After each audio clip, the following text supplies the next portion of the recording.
Just because you've received $200,000 from us doesn't entail any obligation on our part. My eldest son's wife admonished me, despite my footing the bill for their new house. Reflecting back 15 years to when my husband passed away, it was an immensely challenging period to raise children as a single mother. The bankruptcy of Lehman Brothers had triggered waves of recession, making job opportunities scarce, particularly for someone like me who could only manage part-time work at the time. Full-time employment felt like a distant dream. How he persevered through those hardships and pulled myself out of poverty, I managed to purchase a new apartment for my eldest son and his wife. However, instead of gratitude, my eldest son's wife continued to show disrespect. Frustrated and at my wits' end, I turned to my son, asking if he had anything to say while his mother was being treated so poorly. His indifferent response stung. "See what happens when you stop paying." That moment, something inside me snapped. "Well then, I will," I declared, cutting off all payments. And thus, I am Emma, currently 53 years old, a single mother who raised 2 boys on her own. I got married at 20, bore my eldest son Edward at 22, and 3 years later, welcomed my second son George into the world. Life was good with my loving and family-oriented husband, who worked for a small to medium-sized enterprise. Our modest lifestyle reflected our financial situation. We made do with the cheapest groceries, indulging in grilled meat only on payday. Tragedy struck when my husband died in a car accident, leaving us without his income.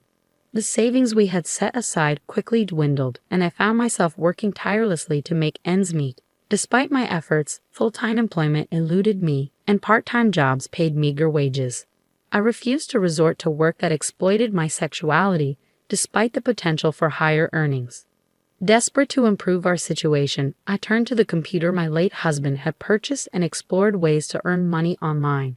Starting a blog titled Single Mom's Child Rearing Struggles, I subtly incorporated affiliate marketing, hoping to supplement our income. To my surprise, the blog gained traction rapidly, attracting attention from online articles and magazines, resulting in a steady stream of income deposited into my account every month. Requests for lectures started pouring in, and before I knew it, I had earned the title of Queen of Affiliate Marketing. Leaving behind my day and night part-time jobs, I made affiliate marketing my primary source of income, hosting lectures and seminars on the side. Suddenly, I found myself living a lifestyle so opulent that it seemed unbelievable compared to the days when I struggled to afford even a school backpack for George. However, as our financial situation improved, cracks began to appear in our family dynamic. Edward, basking in newfound extravagance, neglected his studies and ended up failing a year of high school. Refusing to repeat the grade, he dropped out altogether, immersing himself in the nightlife scene and falling in with a troublesome crowd. Looking back, I realized how foolish I was to get carried away by my newfound success, neglecting my role as a mother. Caught up in the whirlwind of lectures and accolades, I failed to be there for my sons during their crucial adolescent years. Instead, I showered Edward with money whenever he asked, oblivious to the harm it was causing. While Edward spiraled into trouble with the law, George, in stark contrast, remained steadfast in his studies, distancing himself from negativity and injustice. Their paths diverged drastically, straining their relationship. George, witnessing Edward's aimless existence, voiced his concerns, urging me to stop enabling him. Determined to help Edward find purpose, I secured him a job at a publishing company through a connection. Yet despite my efforts, Edward's disregard for responsibilities led to his eventual dismissal, leaving me frustrated and disappointed, especially considering the publisher's support in turning my success stories into books. I found myself apologizing once again, this time for the irresponsibility of my over 20-year-old son. However, to my surprise, they offered their own apologies, admitting that our guidance had been lacking. It was a bitter experience for all involved, leaving no one feeling fulfilled. Feeling unfit to be used by others, I resolved to venture into something on my own. Despite his own lack of perseverance, Edward finally expressed an interest in starting his own business. I invested in his venture, an import business, only to suffer significant losses when he treated it more like a series of sightseeing trips than a serious endeavor. Optimistic due to my extensive network of friends, Edward then turned to network marketing. In support, I purchased pots and water purifiers, hoping for success. Unfortunately, this too ended in failure. Matters worsened when Edward registered George as a member without his consent, damaging their relationship and leading to more apologies from us. Despite these setbacks, Edward met a woman through his network marketing efforts and began discussing marriage and future plans. Hoping it would inspire responsibility, I supported him once more, buying a new condominium for their home. However, their life remained unstable, and they forewent a wedding ceremony. Their next idea was to open a wine bar in New York as a couple, and I provided the startup capital. With Edward now 30 and married, it was clear he couldn't rely on his parents forever. Despite previous failures, we decided to open the bar as a corporation, both holding representative rights. Despite my warnings that this was the final chance, Edward remained indifferent.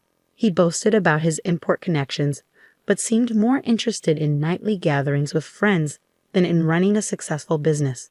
Despite my efforts to guide him, his behavior left me speechless and disheartened, especially when his wife suggested marketing tactics to keep the bar afloat. As his mother, witnessing Edward's drunken antics, I couldn't help but feel a mix of disbelief and disappointment. His irresponsible words still lingered, but it was his wife's attitude that truly disgusted me. "My family is super wealthy, you know. Though I might not look like it, I'm from a good family. So I can help out if you're in trouble with money," she'd say, holding an empty wine bottle. Her favorite phrase. I had only met her parents once during the marriage introduction, and they didn't exude wealth. Her imposing older brother, Kevin, who seemed to be in charge, made a stronger impression. Edward's odd fondness for his brother-in-law left me uneasy. Months after the shop opened, it was hemorrhaging thousands of dollars monthly, depleting all the startup capital I had provided. Despite my efforts to cover the deficit, Edward and his wife remained unconcerned. Distraught, I turned to my younger son, George, for advice. Though he had been avoiding Edward since the network business incident, he listened kindly and promised to investigate. A week later, I visited the shop again. It was nearing month-end, and rent and utility deadlines loomed. The shop should have been bustling, but it was empty except for Edward, his wife, and Kevin's group, all getting drunk. Approaching Edward, I calmly expressed my concerns. But before he could respond, his wife interjected, her speech dripping with entitlement. Her callousness was too much to bear. "You promised to work hard with Edward," I retorted, unable to stay silent. "What is this situation?" I couldn't understand why they spent every day getting drunk with Kevin's friends. Today, I decided to confront them about the situation. I didn't anticipate a satisfactory response from my clearly intoxicated daughter-in-law. Instead, it was my brother-in-law who spoke up. "What are you talking about? If you close the shop, it will only damage your own reputation. After all, you're a joint representative," he asserted, lounging back on the sofa with a domineering air, showing no respect for his elders or relatives. "You're just nouveau rich who doesn't know how to use money. That's why we're spending it for you," he continued, bombarding me with unbelievable words. Overwhelmed by his audacity, I finally became emotional. An exchange of heated words ensued, and I couldn't hold back any longer. "I'm the one who provided the money to open this store and for your apartment. How can you say such terrible things?" I exclaimed, feeling the weight of my husband's absence keenly. Unable to tolerate the insults any longer, I turned to Edward, hoping for support. But he remained silent, even as his mother was being insulted in front of him. "Then try stopping the payments," he retorted callously, his words cutting deep. Something inside me snapped. "I'd be happy to do just that," I declared, leaving the shop with those words ringing in the air. As I exited, I heard her shouting after me, as if to ensure I heard her challenge. Days passed, and at the turn of the month, they summoned me to the store. It seemed they were feeling the pressure from all sides due to the missed payments. Reassuringly, George agreed to accompany me. Arriving at the shop, I found Edward, his wife, and Kevin waiting. Kevin, ever the provocateur, remarked sarcastically about George's presence, insinuating he was my bodyguard. Thankfully, Edward clarified that George was his younger brother, and Kevin seemed to understand, his speech surprisingly clear without the influence of alcohol. However, I noticed something amiss. Edward remained standing while his wife and brother-in-law lounged on the sofa. Kevin wasted no time in addressing the situation, his tone heavy with accusation as he rested his feet on the table. I couldn't contain my anger at his utterly outrageous behavior and snapped back, reminding him that it was none of his business. But George intervened, urging us to continue as it wasn't entirely unrelated. Introducing himself once more, he revealed his profession. I am George, an attorney. I am going to sue Millie and Kevin, who claims to be her brother, for fraud and embezzlement. His calm demeanor left the three of them puzzled. When did you become a lawyer? Edward asked incredulously, as George had still been a high school student during the network business incident that caused a rift between the brothers. Since then, Edward and George hadn't communicated much, leaving Edward in the dark about George's endeavors. Undeterred, George proceeded to lay out the facts. Firstly, Millie, you and Edward are living together in the apartment purchased by our mother, and you're working together in the store financed by her. However, since you haven't submitted a marriage certificate yet, your arrangement is considered a de facto marriage. Ignoring Edward's question, George pressed on. Interrupting, Edward turned to Millie in surprise, questioning whether they had indeed not submitted their marriage certificate. Flustered, Millie settled back onto the sofa, struggling to find her words. Realizing that George had likely uncovered this information beforehand, he smoothly continued. In addition to that, Millie, you have been in an intimate relationship with Kevin for a long time and have been cohabiting with him right before you started living with my brother. Edward's expression shifted from surprise to annoyance. Wait, is it true, bro? He demanded, finally grasping the gravity of the situation. I couldn't help but glare at him as George laid out the damning evidence. And aren't you staying at Kevin's house several times a week even now? This means you are in a state of de facto marriage with him as well. You have deceived Emma and Edward and used them for your money-making. This can be interpreted as a fraud charge, George asserted. My eldest son's wife was thrown into disarray by George's words. She turned to Kevin, sitting next to her, seeking clarification. Wait a minute. What does this mean, Kevin? Didn't you say that it wouldn't be a crime as long as we were just deceiving Edward? Millie admitted, out of sorts with George's accusations, revealing that she had deceived Edward at Kevin's instruction. Her admission left me astounded by her simple-mindedness. George continued to press the issue. Kevin and Millie, both of you faked a relationship with the intention of earning money. Emma would not have bought an apartment if she knew the truth. So you owe her monetary damages, George stated firmly, leaving no room for doubt. Kevin, finally grasping the severity of the situation, radically changed his attitude and began to apologize, even prostrating himself in contrition. But George wasn't finished. Aren't you reselling the expensive wine you bought in this store on your personal website? That's embezzlement, and it's pretty severe, George pointed out, impressing me with his thorough examination of the store's accounts. As Kevin's past offenses came to light, Millie interjected, revealing that they were both currently on probation.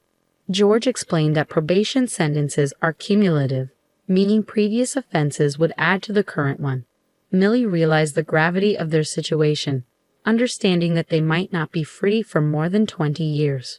With evidence of embezzlement, fraud, and monetary damages, George made it clear that they needed to be prepared for the consequences.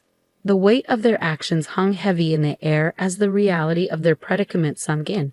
I may not fully grasp the legal intricacies, and George's actions might seem harsh, but it's clear these are serious crimes. Finally understanding the gravity of their actions, the two of them bowed before us in silence. So I was a victim of fraud. Thanks, George, you saved me, Edward remarked, acknowledging George's role in uncovering the truth.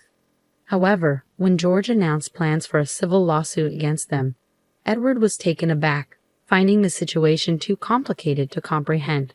Despite being one of the business associates, George sought damages for the store's losses caused by Kevin's mismanagement and warned Edward of potential criminal charges if he continued to turn a blind eye. As they pleaded for leniency, I realized George had been aware of Millie's actions since the network business incident. His dedication to justice and his meticulous investigative skills, honed while studying law and working at a detective agency, were evident. Despite his firm stance, I couldn't help but marvel at his growth from a bullied child to a capable adult. Ultimately, George chose not to press charges immediately, citing the statute of limitations for fraud cases. He observed their behavior, hoping for genuine reflection and change of heart, and change they did. Millie now works diligently at a nursing home, while Kevin dedicates himself to church duties as a priest apprentice. Even Edward, once a cause for concern, has distanced himself from his past associates and runs the wine bar with integrity. Their transformations give me hope for the future. Perhaps it's time to celebrate their progress with a launch party for the wine bar. And as I reflect on the twists and turns of this journey, I consider writing a book to capture the remarkable story of redemption and growth.